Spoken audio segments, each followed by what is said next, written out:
এদিকে মহা বিপদে আছেন প্রধানমন্ত্রী শেখ হাসিনা। হঠাৎ জীবন সংকটে ভুগছেন তিনি। গোপনে কেউ তিনাকে হত্যা চেষ্টা করছে। প্রধানমন্ত্রী বলেছেন, জনগণ থেকে বিচ্ছিন্ন হলে আমি মারা যাব। প্রধানমন্ত্রী শেখ হাসিনা বলেছেন তিনি জনগণ। সম্প্রতি সাদিক অ্যাগ্রো নামের প্রতিষ্ঠানটি ভীষণ আলোচিত হয়েছে। প্রথম দফায় তারা কোটি টাকার উচ্চবংশীয় ব্রাহ্মা জাতের গরু বিক্রি করা নিয়ে 1 কোটি শুধু না, কোটির বেশি দামে। দর্শক, দেশ প্রবাস থেকে দূরে কিংবা কাছে বসে যারা আমাদের দেখছেন সবাইকে ধন্যবাদ জানাচ্ছি। শুরুতে একটু দৃষ্টি আকর্ষণ করছি, কারণ আজকের ভিডিওটি অন্য দিনের তুলনায় শতভাগ বেশি গুরুত্বপূর্ণ। দর্শক, জানলে কেঁপে উঠবেন বা কেউ খুশি হবেন যে প্রধানমন্ত্রী শেখ হাসিনাকে সাল্টে দেওয়ার জন্য কেউ একজন বের হয়েছে, অর্থাৎ প্রধানমন্ত্রীকে হত্যা চেষ্টা চলতেছে। দর্শক, কারা প্রধানমন্ত্রীকে হত্যা করার চেষ্টা করতেছে সেটা আমরা বিস্তারিত জেনে নেব সাকিব ভাইয়ের কাছ থেকে। আশা করি সঙ্গেই থাকবেন। দর্শক, খুবই গুরুত্বপূর্ণ একটা প্রতিবেদন, তাই শুরু থেকে শেষ পর্যন্ত গুরুত্ব দিয়ে দেখে যাবেন। তো দর্শক, চলুন স্ক্রিনে। প্রধানমন্ত্রী বলেছেন, জনগণ থেকে বিচ্ছিন্ন হলে আমি মারা যাব। প্রধানমন্ত্রী শেখ হাসিনা বলেছেন তিনি জনগণ থেকে বিচ্ছিন্ন হলে মারা যাবেন।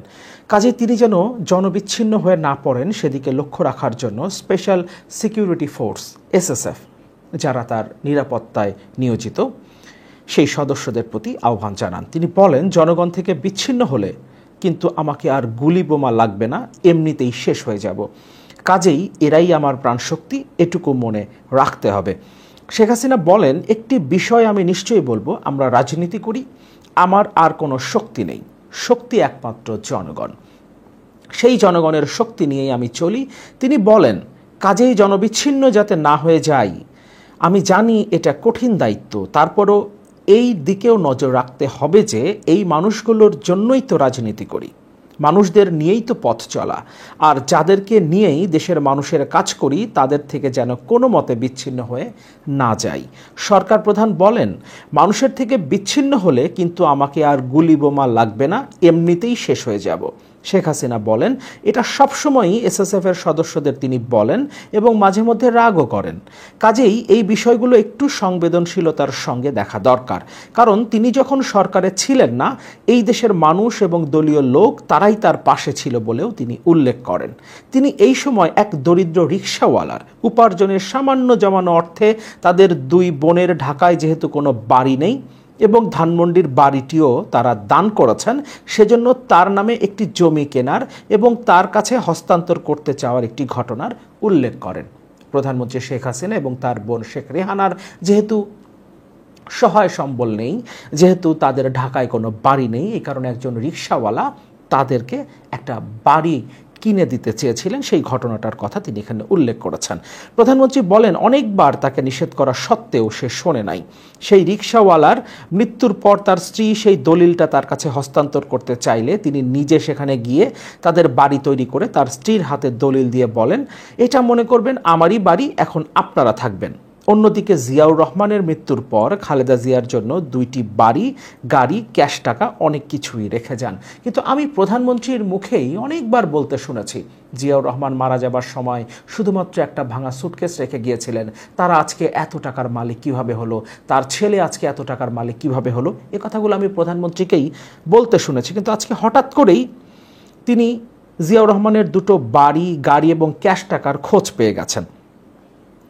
জাতির পিতার কন্যা বলেন, এই সাধারণ মানুষগুলোর জন্যই তো আমার রাজনীতি, এদের ভাগ্যের পরিবর্তন ও জীবনমান উন্নত করাই আমার লক্ষ্য।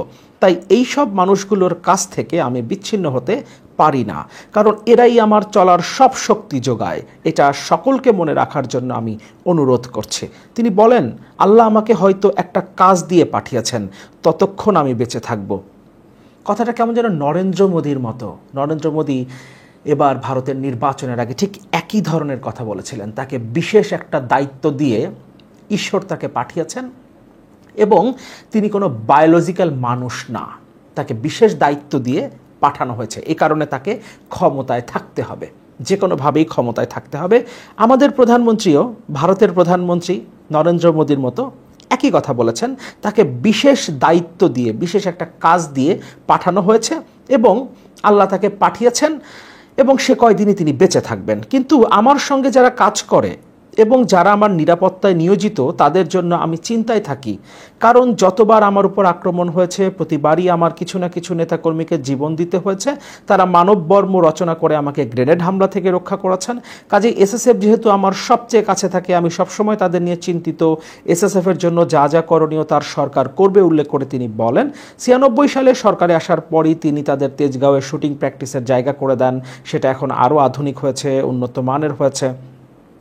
তাদের অফিসার্স মেস থেকে শুরু করে সব কিছুই ধীরে ধীরে তার হাতে তিনি গড়েছেন, লোকবল বৃদ্ধি করেছেন, নানান সুযোগ সুবিধা তিনি যেগুলো এসএসএফের জন্য দিয়েছেন সেই কথাগুলো উল্লেখ করেছেন। এরপর সেনাবাহিনীর জন্য অস্ত্র কেনা থেকে শুরু করে নানান বিষয় নিয়ে তিনি আলোচনা করেছেন।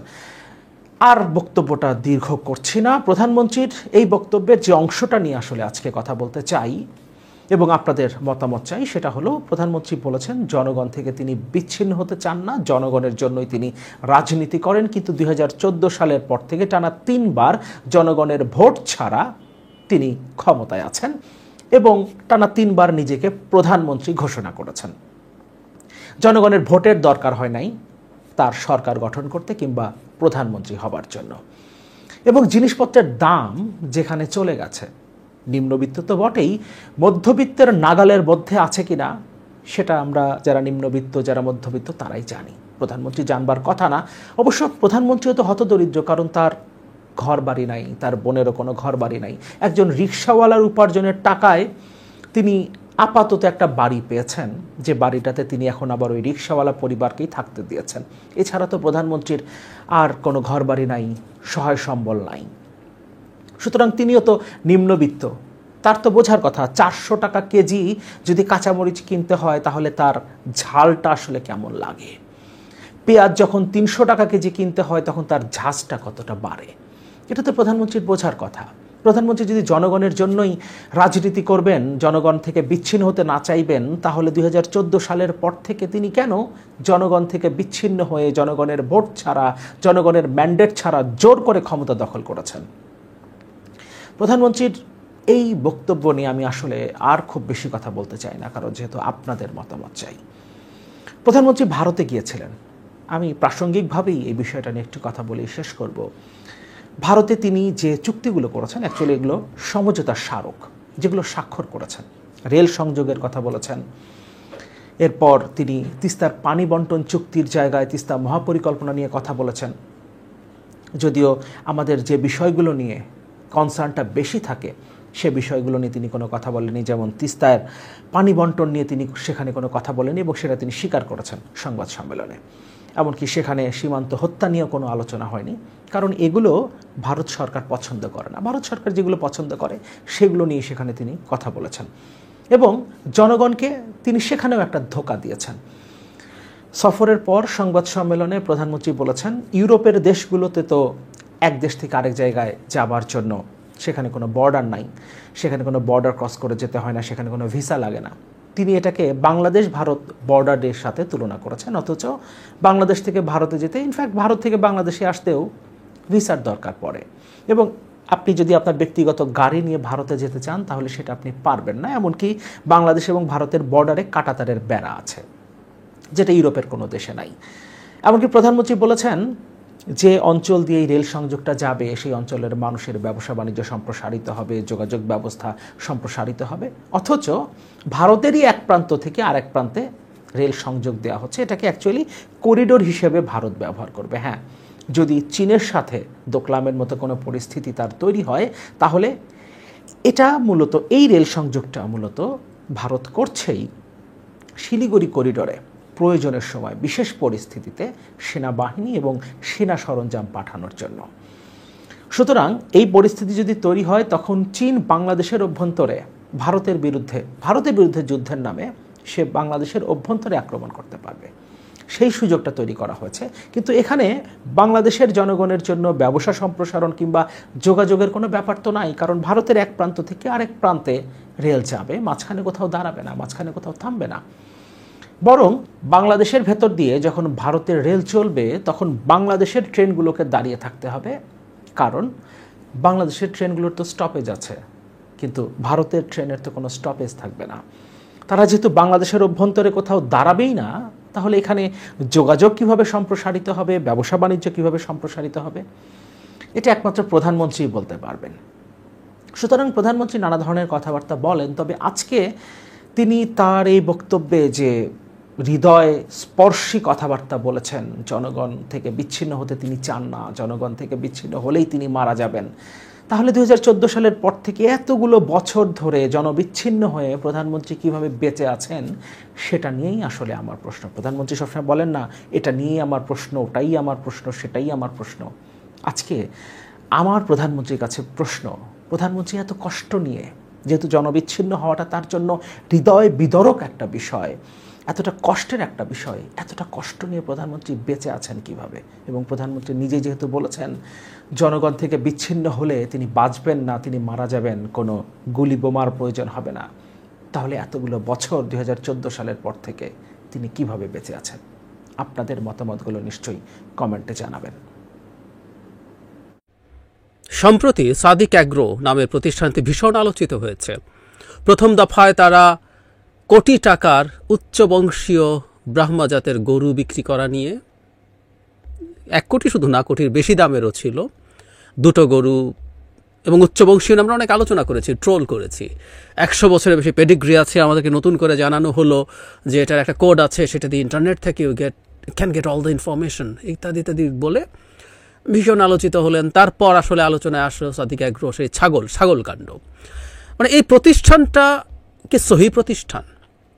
প্রশ্ন আসতে পারে, কারণ হচ্ছে আজ আমরা নিশ্চয়ই দেখতে পাচ্ছি এই নিউজটা যে এটাকে উচ্ছেদ করা হচ্ছে। কেন উচ্ছেদ করা হচ্ছে আমি একটু পড়ি, তারপর প্রশ্ন আমাদের মাথায় আসবে আসলে এখন কেন, এই প্রশ্ন আমরা সাথে জুড়ে দিতে পারি।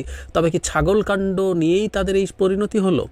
ছাগল কাণ্ড অনেককেই আসলে ঝামেলায় ফেলছে। রাজধানীর মোহাম্মদপুর এলাকার রামচন্দ্রপুর খাল ও সংলগ্ন সড়কের জায়গায় অবৈধভাবে দখল করে গড়ে ওঠা সাদিক অ্যাগ্রো ফার্ম উচ্ছেদ অভিযান শুরু করেছে ঢাকা উত্তর সিটি কর্পোরেশন। বৃহস্পতিবার 12:30টার দিক থেকে সাদিক অ্যাগ্রোয় অভিযান শুরু হয়। সাদিক অ্যাগ্রোর মূল ভবনের একটি দেয়াল সহ অধিকাংশ স্থাপনাই খালের জায়গা দখল করে তোলা হয়েছে।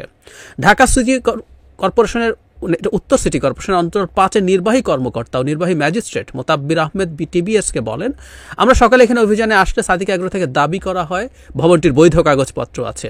এরপরে আমরা আবার কাগজপত্র মিলিয়ে দেখি, কিন্তু আমরা দেখতে পাই ভবনটি খালের জায়গা দখল করেই তৈরি করা হয়েছে, তোলা হয়েছে। আমরা খালের রাস্তা দখল করে গড়ে ওঠা অংশ ভেঙে ফেলেছি। আলোচিত 15 লাখ টাকা ছাগলও এখানে রাখা আছে। উচ্ছেদ অভিযানের সময় ছাগল সরিয়ে নেওয়া হয়।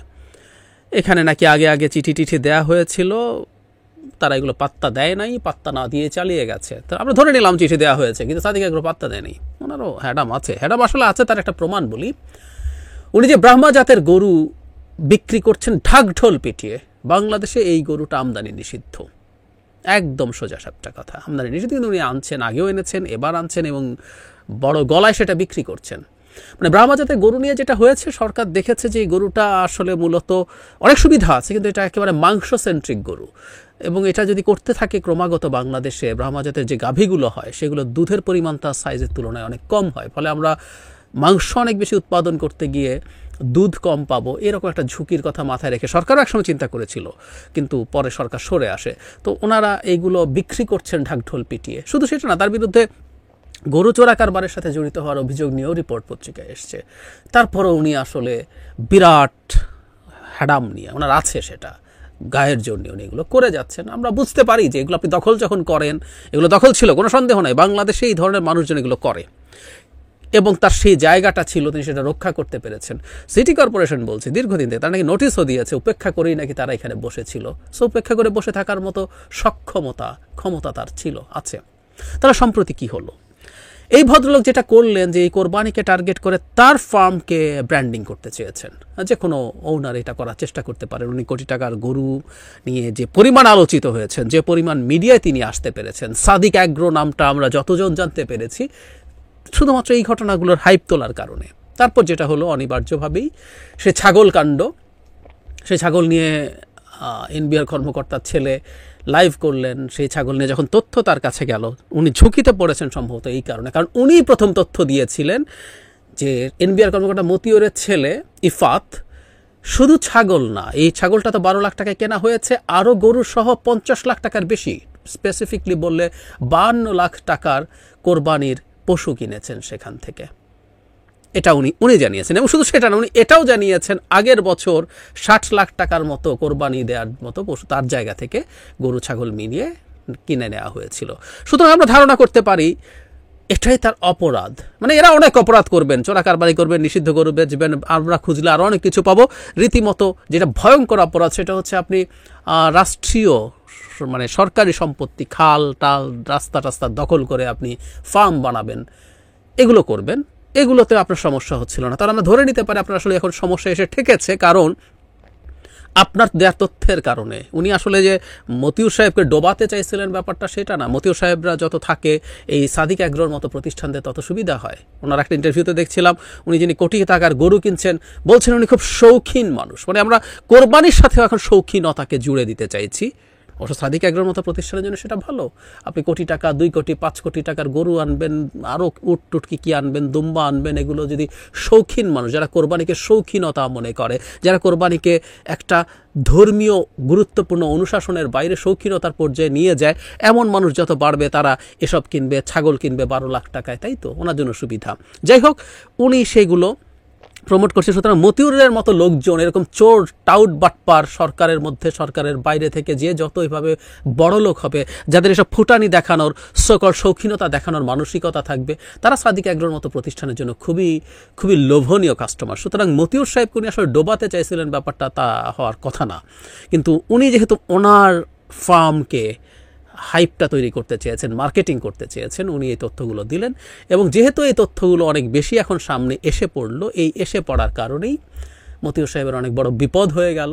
এবং আমরা ধারণা করতে পারি এরকম আরও অনেক প্রতিষ্ঠান আছে এবং অনেক ব্যক্তি আছে অনেক প্রতিষ্ঠানে, তারা মিলে এখন তাদের কিছু সক্ষমতা দেখানো দরকার। এবং সাদিক অ্যাগ্রো এই ঘটনাটা ঘটিয়ে ফেলে, আমি আবারও বলি এটা এক ধরনের অনিচ্ছাকৃত ঘটিয়ে ফেলা বলেই আমি মনে করি, সাদিক অ্যাগ্রোকে সেই মাসুলটা দিতে হচ্ছে। আমরা আসলে বটম লাইন কি বুঝি? সো ফার সাদিক অ্যাগ্রো যে জার্নি, কোনোভাবেই এটা একটা জেনুইন ব্যবসা প্রতিষ্ঠান বলে আমরা মনে করি না। কোনোভাবেই এটা হতে পারে না। আপনি বেদখল করে, অন্যায়ভাবে দখল করে ফার্ম করছেন। আপনি আসলে কোন জাতের কোন জায়গার মানুষ আমরা বুঝি, কিন্তু ওতে কিছু আসে যায় না। আসলে এগেইন আমরা বারবার বলছি, আসলে বাংলাদেশে এই মুহূর্তে কারো বিরুদ্ধে কোনো ব্যবস্থা হয়, আপনাদের ব্যক্তিগত ঠোকাঠুকি, আপনি আর কারো অন্য আরেকজন পাওয়ারফুলের সাথে সামহাও লেগে গিয়েছিলেন, সেটার জন্য সেটার মাসুল দিয়েছেন। এই রাষ্ট্রের জমি দখল করবেন, ওটা করবেন, সেটা করবেন, কিছু আসে যায় না। মতিউর কি আসলো গেল, কিছু আসে যায় না। এত বছর ধরে এগুলো করেছে, আমরা কি জানতাম না? তার স্ত্রী কি করে বেড়াচ্ছেন চেয়ারম্যান হওয়ার পর, সব তথ্য এখন আছে। এগুলো কি আর কারো কাছে ছিল না? সবই ছিল। শুধুমাত্র এখন বিশেষ পরিস্থিতি তৈরি হয়েছে, কারণ এখন শোরগোল হচ্ছে, তাই হচ্ছে। একইভাবে সাদিক অ্যাগ্রো ছাগল কাণ্ডে পার্ট হয়ে গেছেন বলেই তার কপালে শাস্তি জুটছে। না হয় বাংলাদেশের বর্তমান সরকার সাদিক অ্যাগ্রোর মতো প্রতিষ্ঠানের বিরুদ্ধে ব্যবস্থা নেওয়ার কোনো কারণ আসলে আমি খুঁজে পাই না। এই সাদিক অ্যাগ্রো 2 নম্বরই করে বিভিন্ন পথে যদি চোরাকারবারির গরু। তো প্রিয় দর্শক, দেখলেন খুবই গুরুত্বপূর্ণ একটি প্রতিবেদন জনাব জাহিদুর রহমান স্যারের মুখ থেকে। আমরা সেই ছাগল কাণ্ডনে একটা বক্তব্য শুনছিলাম। তার আগে দেখছেন প্রধানমন্ত্রী শেখ হাসিনাকে প্রোটোকল দেওয়ার জন্য আরও কিছু বিসিএফ নিয়োগ করা হয়েছে, যাতে করে জনগণ থেকে তিনি বিচ্ছিন্ন না হয়ে পড়েন। তো দর্শক, তিনার এই বক্তব্যগুলো কেমন লেগেছে অবশ্যই আমাদের জানাবেন, এবং পরবর্তী আপডেট যাতে মিস না হয়ে যায় এই জন্য চ্যানেলটি সাবস্ক্রাইব করে পাশে রাখা বেল আইকনটি বাজিয়ে রাখবেন, যাতে করে প্রত্যেক মুহূর্তের আপডেট আপনাদের কাছে পৌঁছে যায়। তো এ বিষয়ে আপনার মন্তব্য কী হবে অবশ্যই কমেন্টে জানাবেন। তো ভালো থাকুন, সুস্থ থাকুন, আসসালামু আলাইকুম।